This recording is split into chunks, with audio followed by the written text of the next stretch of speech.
A stunning reveal yesterday during the House Homeland Security hearing. Listen. CTC has identified around 18,000 known and suspected terrorists that the Biden administration let come into our country. These are individuals who, under normal circumstances, would never be allowed to enter our country because of their ties to jihadi groups like ISIS and al-Qaeda. Yet the Biden administration not only let them into the country, and in many cases facilitated their entry into the country. The director of the National Counterterrorism Center, Joe Kent, would go on calling it the nation's top threat, pointing directly to Afghan refugees let in by President Biden after the Taliban takeover, the disastrous exit. Let's bring in the director of national intelligence, Tulsi Gabbard. And director, I think you were probably one of the only ones not shocked by that number. I was stunned by it. You know, it points to the heightened domestic threat that we face that is not often talked about or addressed, but obviously because of the recent tragedy really has come into focus on how many people have come into our country under the previous administration who have known or suspected ties to terrorists, to Islamist terrorists and jihadi groups like al-Qaeda and ISIS, and how many of those who we don't even know about, given we had tens of millions of people illegally crossing our borders over the last 4 years.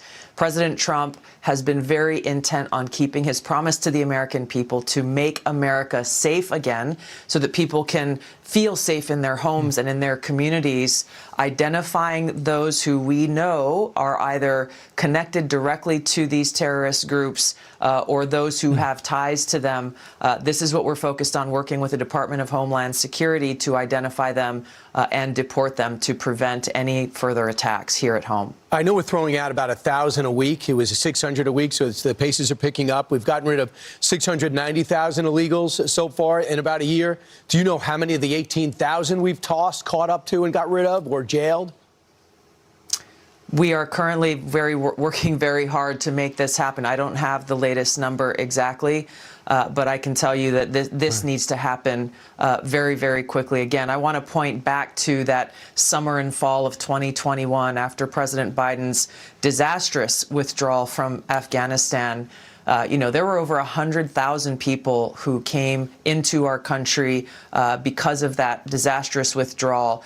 I'll tell you, the vast majority of them were not properly vetted. They certainly were not vetted at anywhere near the standard that we require under this administration of allowing people into our country.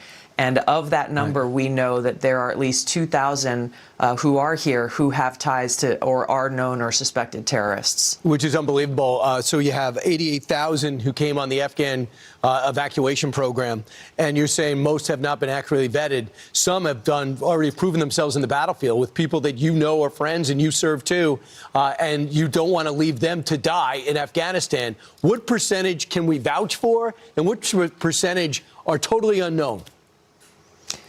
Because of the very irresponsible and dangerous approach that the Biden administration took, we don't actually know the answer to that. This is why, through our National Counterterrorism Center, we are going through and working with our partners in the FBI and Department of Homeland Security in going and actually re-vetting every single one of these individuals. We've got to realize of what's happening here within the context of the greater threat that we face. We know that al-Qaeda and ISIS continue to actively plot attacks against our homeland. And so when you look at the spread of the radical Islamist ideology and the propagation of it, you look at active plots and they're looking for people who can carry out those plots. This is why we are so intently focused on this threat that remains the greatest near and long-term threat, not only to the safety and security of the American people, but to the foundational freedoms that exist within our Constitution and Western civilization. So the gunning down of two of our National Guard members, one is clinging to life and the other one sadly lost her life, really resonates, I imagine, with you because you're in the National Guard.